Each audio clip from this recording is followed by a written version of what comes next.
नमस्कार साथियों। तो आज है 25 जुलाई 2025। बात करेंगे इस वीडियो में 5 ऐसे इंपॉर्टेंट कंपनी की शेयर्स के बारे में जिसका आज क्वार्टर वन की रिजल्ट आउट हुआ बाजार क्लोज हो जाने के बाद।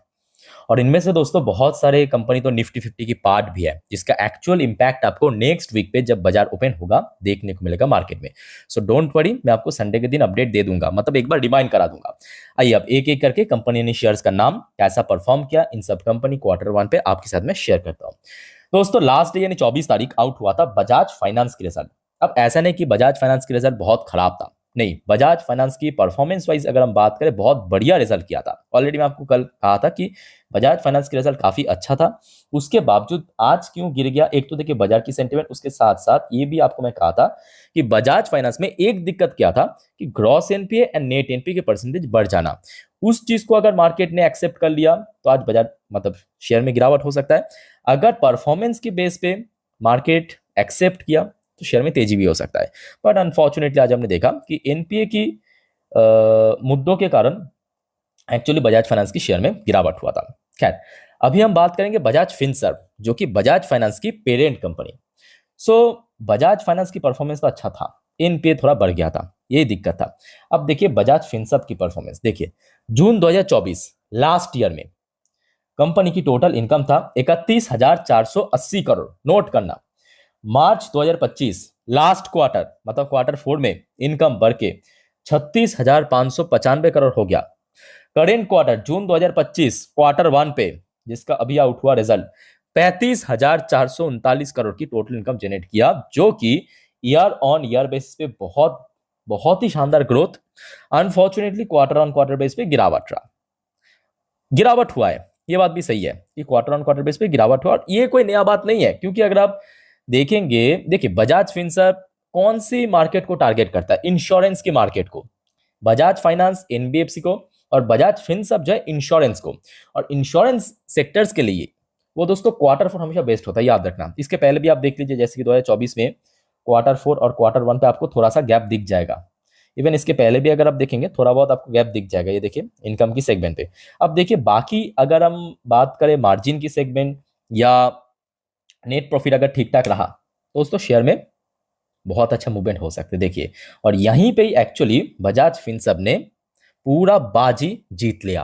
कहां पे दोस्तों, आपको पता होगा, मैं अक्सर आपको कहता हूं कि देखिए कोई भी कंपनी के लिए इनकम इनकम तो फर्स्ट प्रायोरिटी होता है, पर उसके साथ साथ अगर आप मुझसे पूछेंगे ना सेकेंड प्रायोरिटी क्या है, मैं आपको कहूंगा सर प्रॉफिट से भी ज्यादा इंपॉर्टेंट है एक्सपेंसेस, अपने जो खर्चे को जो मैनेज करना। और यहां पे आप देखिए लास्ट ईयर में कितना था मार्जिन, ऑपरेशनल प्रॉफिट मार्जिन 38%।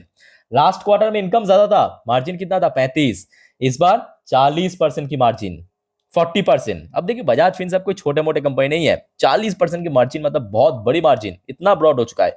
और जो मतलब होना था वही हुआ अल्टीमेटली। भले ही कंपनी की इनकम थोड़ा सा ड्रॉप हुआ है, याद रखना कंपनी की income quarter on quarter base पे भले ही ड्रॉप हुआ। अब मार्जिन की इंपॉर्टेंस क्यों इतना मैं ज्यादा कर देता हूं, आप देख लीजिए आपके सामने 5,329 करोड़ की अभी तक की इतिहास में बेस्ट एवर प्रॉफिट जनरेट किया बजाज फिनसर्व ने। इसके पहले आप रिकॉर्ड उठा के देखिए, इतना बढ़िया प्रॉफिट दोस्तों कंपनी कभी भी जनरेट नहीं किया था।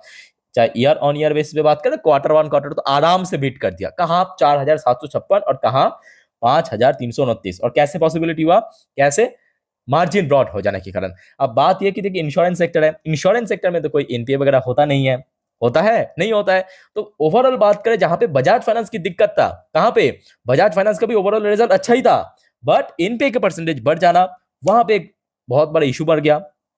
बजाज फिनसर्व के ऐसा नहीं हुआ। तो मोस्ट प्रॉब्ली देखिए, अब ये बात भी सही है कि देखिए बहुत सारे ग्लोबल इश्यूज भी है ना, बहुत सारे ग्लोबल इश्यूज है।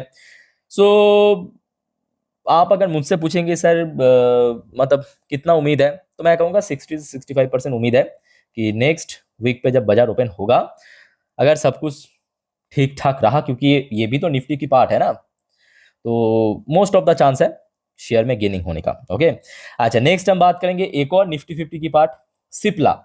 सिप्ला की रिजल्ट एक्चुअली आज इंपैक्ट देखने को मिलेगा, बिकॉज ड्यूरिंग मार्केट में तकरीबन वही 1:15 पे कंपनी की रिजल्ट आउट हुआ।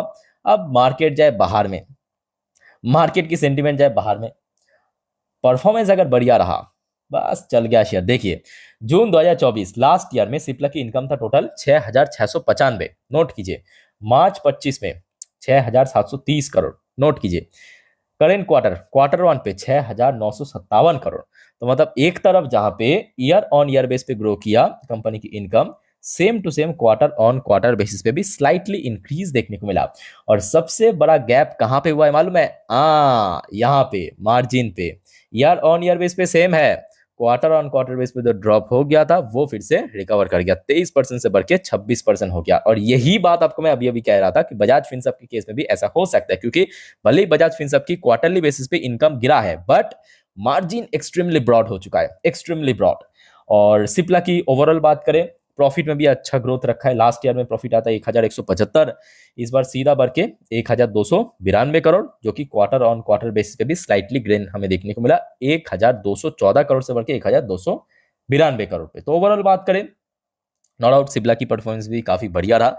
ऑलरेडी आज इंपैक्ट देखने को मिला है, और मे बी नेक्स्ट वीक में जब ब्रोकरेज की तरफ से ऑब्वियसली रेटिंग एंड टारगेट आएगा, उसके बाद और भी अच्छा इंपैक्ट देखने को मिल सकता है। अब याद रखना, फार्मास्यूटिकल कंपनी को दोस्तों एक और बेनिफिट मिलेगा, जो भारत और यूके के भीतर एफटीए डील साइन हुआ ना, भारत से जितने भी फार्मास्यूटिकल वहां पे एक्सपोर्ट होता है, उसका जो टैरिफ मतलब यूके सरकार वो जीरो हो जाएगा, क्योंकि फ्री ट्रेड एग्रीमेंट साइन हो चुका ऑलरेडी। ठीक है, तो समझ आ चुके।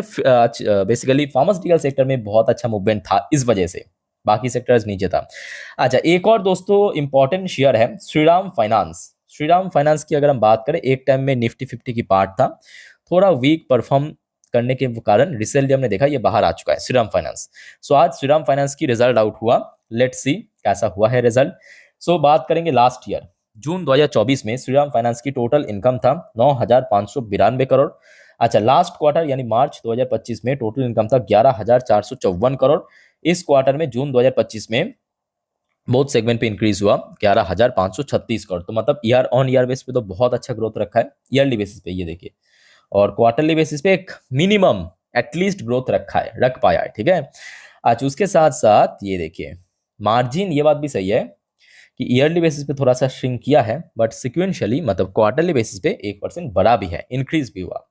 अच्छा, उसके साथ साथ कंपनी की जो नेट प्रॉफिट है वो भी मार्जिनल इंक्रीज हुआ है, चाहे क्वार्टर ऑन क्वार्टर बेसिस पे बात करें, even year on year basis पे भी इंक्रीज हुआ। अब देखिए बजाज फाइनेंस और श्रीराम फाइनेंस में एक बहुत बड़ा गैप क्रिएट हुआ है। देखिए मैं कंपनी की मार्केट वैल्यूएशन की मैं बात नहीं कर रहा हूं, कंपनी की परफॉर्मेंस के ऊपर बेस करके। श्रीराम फाइनेंस का भी अच्छा रहा परफॉर्मेंस, अभी तक हमने देखा बजाज फाइनेंस का भी अच्छा रहा, बट बजाज फाइनेंस की क्या दिक्कत था, तो ऑलरेडी आपको मैं कल कहा था, एनपीए की परसेंटेज बढ़ गया था। श्रीराम फाइनेंस ने इस मुद्दों पे बहुत बेहतरीन काम किया। जैसे कि लास्ट ईयर पे ग्रॉस एनपीए कितना था 5.39%, लास्ट क्वार्टर में था 4.55%, इस बार ड्रॉप हुआ है, जबकि बजाज फाइनेंस की बढ़ गया था। याद रखना, एनपीए की परसेंटेज नॉन परफॉर्मिंग एसेट्स जितना कम रहेगा उतना ही बेटर, उतना अच्छा। और नेट एनपीए लास्ट ईयर में था 2.71%, लास्ट क्वार्टर में 2.64%, इस बार और कम होकर 2.57%। सो ये कहीं ना कहीं एक एक्स फैक्टर साबित हो सकता है नेक्स्ट वीक पे, श्रीराम फाइनेंस की शेयर को ट्रिगर कर सकते हैं। वैसे तो आज शेयर में गिरावट ही हुआ है, लेट्स सी नेक्स्ट वीक में क्या होता है। अच्छा दोस्तों, आगे बढ़ते हैं नेक्स्ट टॉपिक पे, बट उसके पहले आप सभी को मैं रिक्वेस्ट करूंगा, अगर आपको वीडियो अभी तक अच्छा लगा, इन्फॉर्मेटिव लगा, प्लीज दोस्तों वीडियो को लाइक करना, और प्लीज चैनल को सब्सक्राइब करके जरूर रखना ऐसे इन्फॉर्मेटिव वीडियो हर रोज पाने के लिए। और याद रखना दोस्तों, आज रात की 10:30 की वीडियो, जिस पर हम नेक्स्ट डे मार्केट प्रेडिक्शन, पूरे दिन की शेयर बाजार की अपडेट को कवर करेंगे, अच्छे से एक्सप्लेन करेंगे, उसको तो मिस मत करना एक भी अपडेट। इवन इसके अलावा भी देखिए बहुत सारे और भी कंपनी की रिजल्ट आज आउट हुआ है, आपको मैं नेक्स्ट कुछ वीडियो में दे दूंगा, डोंट वरी। ठीक है, अच्छा टाटा केमिकल की रिजल्ट बस अभी अभी आउट हुआ, ये देखिए 5:39 की ये अपडेट है, मतलब कंपनी की तरफ से मार्केट को इन्फॉर्म किया। मैं ऑलरेडी इसको डाउनलोड करके देख रहा था एक्चुअली, सो देखते हैं आप लोगों के साथ भी शेयर करता हूँ कैसा परफॉर्मेंस किया है टाटा केमिकल्स ने। और याद रखना टाटा केमिकल्स की ना नुकसान हुआ था, दिखाता हूँ मैं आपको। देखिए सबसे पहले आ जाते हैं यहाँ पे करेंट क्वार्टर, मतलब ये देखिए जून 2025, यहाँ पे जून 2025 लेफ्ट साइड में है, याद रखना ये हो गया आपका लास्ट क्वार्टर और ये हो गया आपका लास्ट ईयर। ठीक है, सो ये देखिए कंपनी की टोटल इनकम कितना हुआ है 3,815 करोड़, लास्ट क्वार्टर में कितना था 3,551 करोड़, और लास्ट ईयर एक साल पहले कितना था 3,836 करोड़। अब फिर से दोस्तों मैं आपको थोड़ा सा याद दिलाने की कोशिश करूंगा कि मैं आपको अक्सर क्या कहता हूं। चलो ठीक है, इनकम तो ओवरऑल बहुत इंक्रीज नहीं हुआ, बट एक्सपेंसेस दोस्तों मतलब सेकेंड इंपॉर्टेंट प्रायोरिटी होता है। सो एक्सपेंसेस इस बार ये देखिए कम हुआ कि नहीं, ईयर ऑन ईयर बेस पे इनकम में कोई बहुत बड़ा बदलाव नहीं हुआ, बट ये देखिए खर्चा जो है कंपनी मैनेज कर लिया even quarter on quarter base में। बस यहाँ पे पूरा स्टोरी घूम गया, यहाँ पे दोस्तों पूरा स्टोरी घूम गया। भले इनकम में इस बार कोई बहुत बड़ा मतलब बहुत अच्छा ग्रोथ दिखा नहीं पाया, बट प्रॉफिट में अल्टीमेटली पूरा मामला घूम चुका है। ये देखिए लास्ट ईयर में कितना प्रॉफिट हुआ था, 190 करोड़। लास्ट क्वार्टर लॉस हुआ था, ब्रैकेट में, ब्रैकेट मतलब लॉस को इंडिकेट करता है, याद रखना, 49 करोड़ की लॉस हुआ था। 316 करोड़ की मोटा प्रॉफिट कंपनी जनरेट कर लिया। तो समझ आ जाएगा आपको कि क्यों मैं बार बार कहता हूं कि देखिए फर्स्ट प्रायोरिटी कोई भी कंपनी हो या कोई व्यक्ति हो, पर्सनली मैं कहूंगा इनकम, इनकम ये तो फर्स्ट प्रायोरिटी होना चाहिए, बट सेकेंड प्रायोरिटी मेरे हिसाब से उनको ध्यान देना चाहिए क्या, अपने एक्सपेंसेस को, खर्चे को मैनेज करना। अगर दोस्तों एक्सपेंसेस को आपने मैनेज कर लिया बढ़िया से, प्रॉफिट तो आपको ऐसे ही चुटकियों में दिख जाएगा, याद रखना। ठीक है, टैक्सेशन का भी बात है, वो अलग मुद्दा है। सो टाटा केमिकल की रिजल्ट तो अच्छा रहा मेरे अकॉर्डिंग, लेट्स सी क्या होता है नेक्स्ट वीक में। अच्छा एक और दोस्तों अपडेट मैं आपको देना चाहता हूँ, ये बेसिकली कोई शेयर्स मतलब रिजल्ट के ऊपर नहीं है, कंपनी का नाम है सिग्नेटी टेक्नोलॉजी लिमिटेड। एक बहुत इंपॉर्टेंट अपडेट आया था। तो एक्चुअली लास्ट डे हमने देखा था ये जो शेयर है ना, ये तकरीबन 4-5% ड्रॉप हो गया था, नीचे गिर गया था, यहाँ पे आप देख सकते हो। अब उस चीज का फायदा उठाते हुए ये जो मॉर्गन स्टैनली खरीदा है, Morgan Stanley bought share of the stocks that tank on Thursday, Thursday के दिन ये शेयर में गिरावट हुआ था, और मॉर्गन स्टैनली ने इस चीज के फायदा उठा के खरीद लिया और काफी मोटा स्टेक पिक किया, याद रखना। ये देखिए 1.65 लाख शेयर दोस्तों उठा लिया मॉर्गन स्टैनली ने ब्लॉक डील के जरिए। ठीक है, सो दोस्तों ये कुछ इंपॉर्टेंट अपडेट्स आपके साथ में शेयर किया।